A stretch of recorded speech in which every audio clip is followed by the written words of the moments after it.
Hi guys, my name is Trinity, and if you're here to talk about books.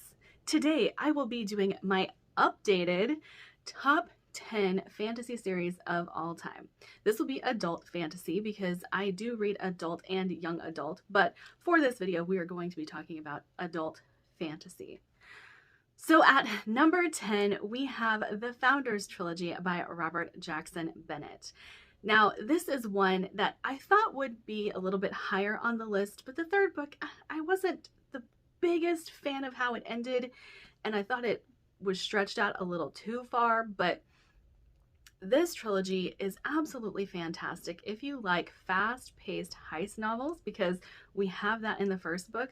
Also, if you like worlds that expand, this definitely expands throughout the series. If you like cheeky, sometimes immature humor, this is also perfect for you. I adore these books, absolutely adore these books. These characters are absolutely fantastic to follow.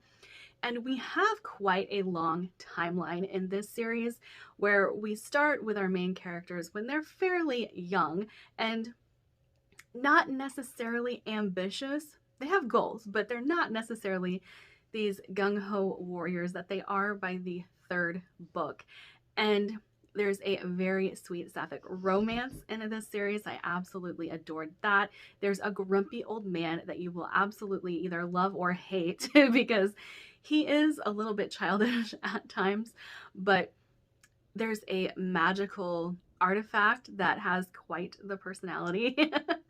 But I absolutely adore this series. And I think that if you like I said, fast-paced heist novels, give at least the first book a go. But if you want to see a series that expands, go ahead and read the rest. I mean, go ahead and read them all anyway, but that's kind of the progression of how Foundryside, Shorefall, and Locklands goes.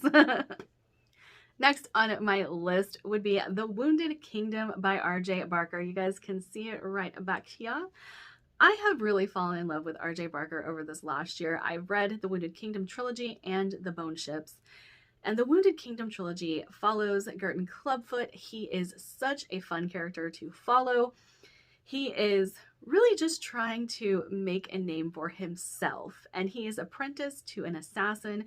And so the one thing I always say about the Wounded Kingdom trilogy is if you did not like Assassin's Apprentice, give this series a go, because this reads exactly how I wish Assassin's Apprentice would have read.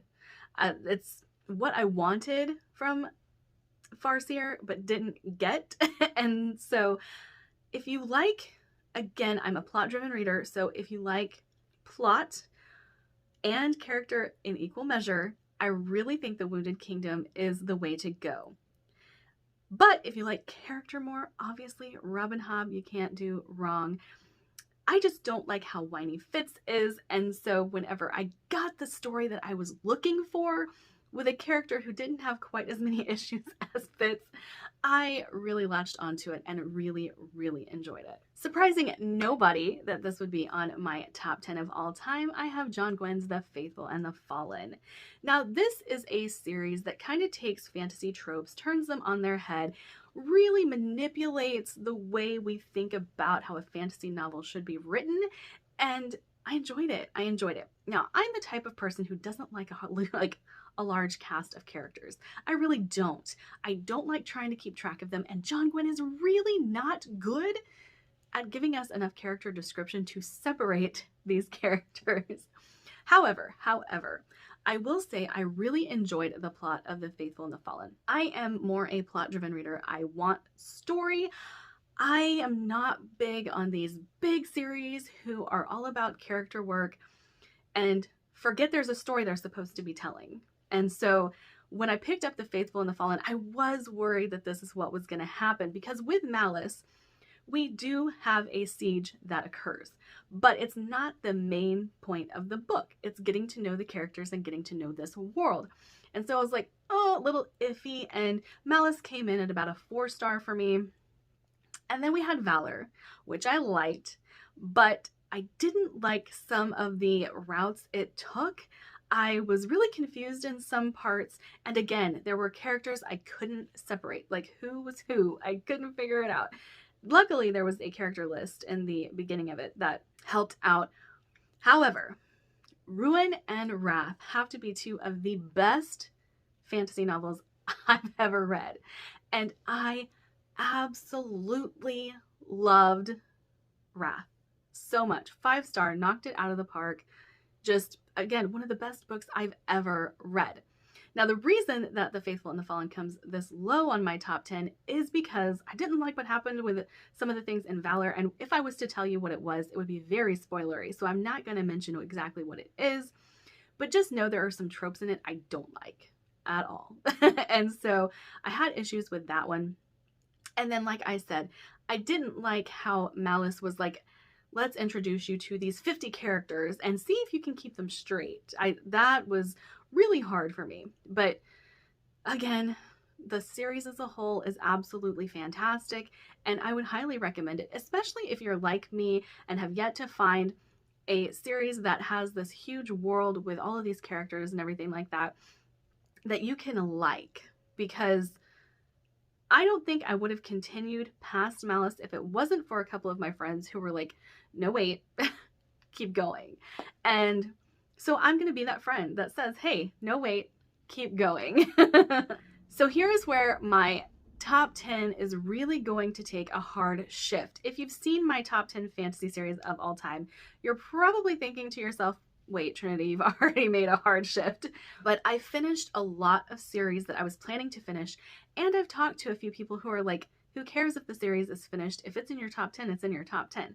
So I have added incomplete series to this list, and again, I've finished a lot of series. So we're going to have quite the shift starting here. But Burning Blade and Silver Eye by Django Wexler. I know you guys can see behind me Kylo Ren, so you probably have assumed, or you know if you've been here long enough, that I'm a Star Wars fan. And when I heard that this series had these Star Wars type tropes, I was excited. We have two main characters who are brother and sister who are fighting on different sides of a war. We have an empire and a rebellion. You know, they're lightsabers. Lightsabers are used in this world. And so I had some of these comparisons going on in my head whenever I was reading it, but I absolutely love Star Wars. And so having a Star Wars type story, it was easy to add this to my favorites list. And I know some people will be like, if it's a Star Wars ripoff, why do you like it? It's not a Star Wars ripoff. It just has the brother and sister on opposite sides. It has the rebellion and the empire and lightsabers. Those are the only things that actually coincide with Star Wars. The story itself is absolutely fantastic, highly creative and unique. And the world is so interesting. I love the world building in this. I love the weird creatures we encounter. And oh my gosh, the ending of the first book, I was blown away. I was like, what just happened? What is this? What just happened? The characters are absolutely fantastic. A couple of my favorite characters to follow. And I can't exactly tell you what one of my favorite characters is, who one of my favorite characters is, because it's kind of spoilery for the second book, but I have really enjoyed this series. It is not yet complete, but I do believe the final book will be coming out in March of next year. Okay, and the series that I know a lot of you were surprised not to see on my top 10 last time I did this, but it was because I had not yet finished the series. I had one more book to read. That would be Nevernight by Jay Kristoff. I love Mia. I have a pillow with a Mia quote on it. Absolutely love Mia. Mia is one of the characters I connect with the most. Now, just to tell you a little bit about myself, not to go into too much detail, but I have been through a lot of trauma in my life. So finding a character that has gone through a lot of trauma and deals with it by just being a badass, I absolutely love. Absolutely love. Like, she has turned her life into no one's gonna make me a victim again, and I relate. I relate to her so much. But I love Jay Kristoff's writing, and it is so divisive, so incredibly divisive, because he's a little flowery and in a very macabre way. So I get why people don't like that. I totally get why people don't like that. I get why people don't like the footnotes in his books. I even get that he's an edgelord, and a lot of people don't like edgelords, but guess what? I do. And so this whole series, I just absolutely loved everything about it. I know it's flawed. I'm aware of its flaws, but to me, it is one of the greatest series I've ever read. Obviously, this is my top 10 of all time. And it's dark. There are some quotes that people will see, and I kind of want to give a little bit of explanation for some of those quotes, but Mia is very, very traumatized. She has seen her whole family be slaughtered. She's had to go through assassin training. None of it has been easy. And when she thinks, Jay Kristoff holds nothing back in letting her explore the dark thoughts that she has. And she does think a lot metaphorically. Like, you've probably seen a few of those quotes going around, and the one I want to tackle is beautiful like a suicide. And a lot of people are like really thrown by that quote, and really what she is talking about is taken out of context often, and release, escape. That's what she's talking about, making the choice to be free. And so I get why people are like, oh no, that's just not for me. But that's where the quote comes from, and it's taken out of context a lot. But I absolutely love the way that Mia thinks, because being a trauma person myself and having gone through trauma, I understand where those dark thoughts come from. So I absolutely love Nevernight. It is one of my favorite of all time, like I said. And I would love to see more. Like, if Jay Kristoff did short stories from this series, I'd be all over it. Absolutely all over it. Coming in at number 5, and this might surprise some of you. Liveship Traders by Robin Hobb. Now, why is this surprising? One, because Liveship is fantastic, right? It's absolutely just brilliant. Love it. I'm not a character-driven reader, though, so it does kind of come a little lower on my list than maybe it should as far as quality goes, because Robin Hobb is an absolutely fantastic author. Now, I did have issues with Assassin's Apprentice, as we talked about before, but I didn't like Fitz. Fitz was just not the character for me. Being in his head, I didn't enjoy. But this is multiple POV. It follows a lot of really interesting characters. Not all of them are good people. And in fact, a few of them are quite awful. And there's a character that I absolutely hated for the first 2 books. Couldn't stand her. When she was on page, I was like, just punch her in the face. But I think that Robin Hobb is great at evoking those kinds of emotions in her stories, because she makes you feel. You're going to be mad. You're going to be happy. You're going to be sad. You're going to be just livid with some of these characters. But that's the beauty of Liveship. Robin Hobb is going to make you feel all of these things. The other great thing about Liveship is how deeply Robin Hobb delved into the lore of this world. I adored that so much. It is just one of my favorite things to read. I've said before, I have the lore books for the video games I play, so I've read them. I enjoy them, and I love learning more about the worlds that have been created that I've fallen in love with, and having that in a book I thought was absolutely fantastic. All right, and I made a decision. It is a decision I didn't think I was going to make, but I made it.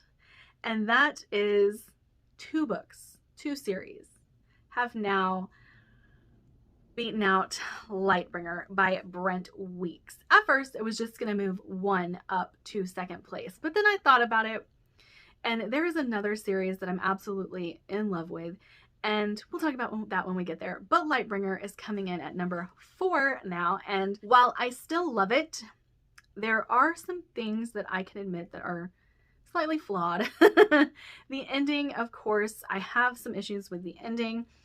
I did not love the blood mirror. And so I feel like since this has 2 books in it that I didn't absolutely love, we're going to have to pull it down. Pull it down just a few notches because it was number 2. But Brent Weeks has one of the most interesting magic systems in existence in Lightbringer. And I think that is the main draw of Lightbringer. And then I think one of the main deflectors of Lightbringer is it's heavily, heavily religious. That doesn't bother me. There are some things towards the end that I was like, wait, why did we have to go here? But I'm not bothered by the instances of religion taking over the ending of Lightbringer or Mistborn. Those never really bothered me, but I get why people don't like it. I really get why people don't like it. I absolutely love the characters in here, and I think it has one of the best villains of all time in Andrus Guile. Loved it, loved it. And I still, to this day, I think that Brent Weeks gets a bad rap for sexism because there's a lot of male gaze going on in this series, but the women, they have this problem too. They look at the men and they think naughty things too. So it's not exclusive to the male gaze. Let me just say that. The first series to overtake Lightbringer is going to be The 5 Warrior Angels by Brian Lee Durfee. Now, I wasn't going to put this on the list again because I have not finished the series and I just got The Lonesome Crown yesterday. So I was hesitant to put this series into my top 10 again because I haven't finished it. But the second book of the series, The Blackest Heart, which is right behind me over here, it gave me the biggest book hangover of my life. I loved it so much. I was mind blown by the book itself, and I can't wait to continue. Now, this is a dark series. This is a problematic series, so look up trigger warnings before you start this. But when I read The Forgetting Moon, I could not wait to start The Blackest Heart. This is a series that, while it is huge, is massive, they're 900-page books, you want to binge them. And it's because you just need to know what's going to happen next. The characters are great. The plot is great. There's not a lot of filler in The 5 Warrior Angels, and I loved that. There's not a lot of info dumping, and I loved that. There is a lot of lore to explore in this story, and I loved that. Everything that I love about fantasy is done so well in The 5 Warrior Angels, and that is why it is at number 3 on my favorites of all time. Now, number 2, you guys might have been spoilered for if you've watched previous videos of mine, but that would be Threadlight by Zach Argyle. You guys might be wondering why this series would make it to number 2 of my favorite of all time. So I do have some explanation here, because when you think about like the greatest series ever written, does Threadlight fall into that? Probably not. But it does everything I absolutely love to read in books. We have parents. I've talked about this before. I really don't like that absentee parents are such a big thing in fantasy. And to have a husband and wife who have a great marriage and their child traversing this world through the entirety of the series, they do get separated at one point, but you know, most of it, they're together, they're fighting together, they're loving together. I loved it. I loved that aspect of it. And there are so many relationships in this that are so well done that I have a hard time not thinking about these characters. And so if I can't stop thinking about the characters in a book, you know you've done something great, because I'm not a character-driven reader. I'm not. But if I latch on to a character, you did something right. Something right.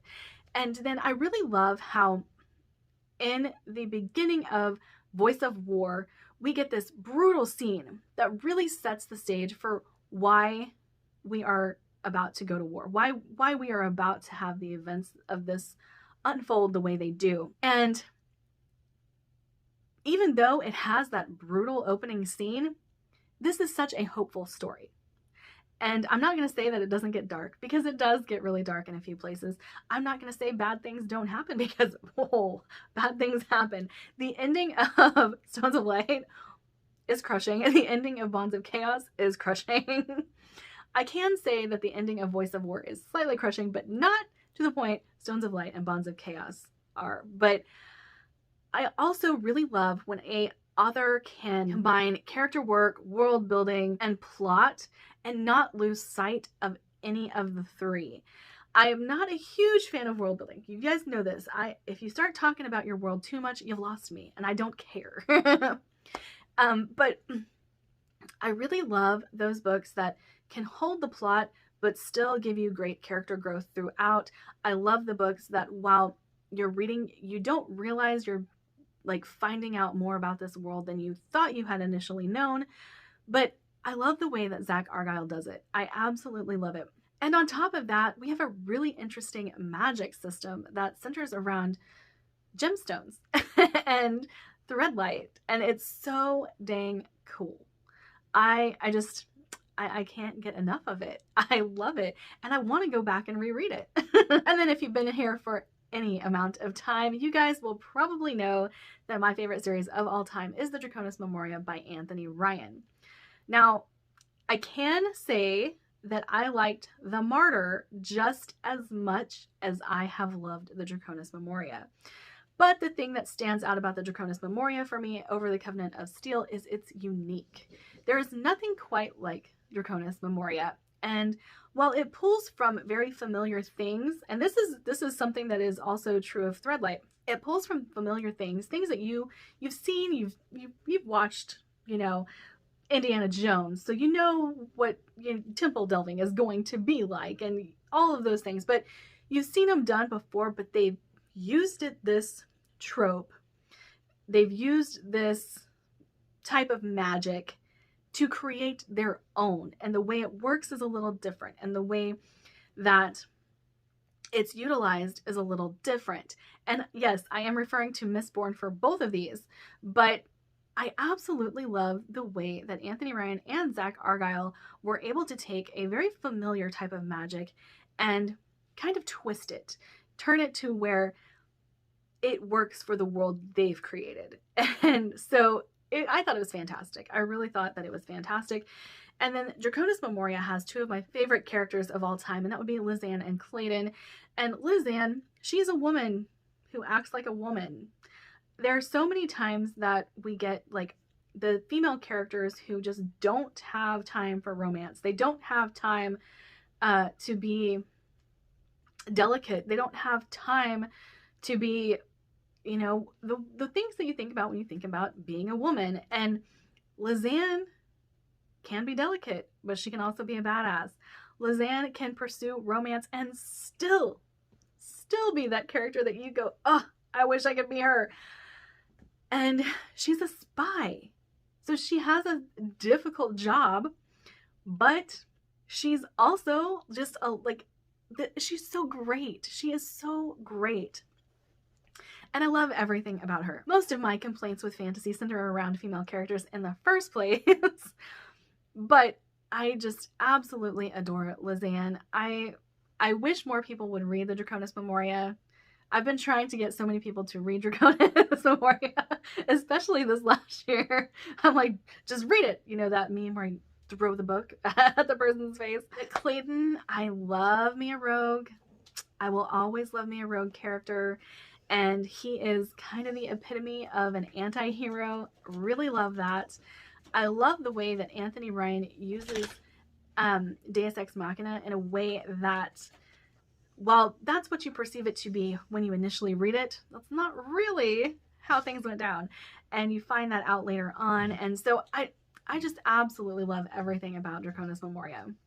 It is my perfect series. Like, I feel like it was written for me. And I love it. I absolutely love it. All right, that is it for me today. Like, subscribe, do all the fun things. Don't forget I have a Patreon, and I will see you guys later.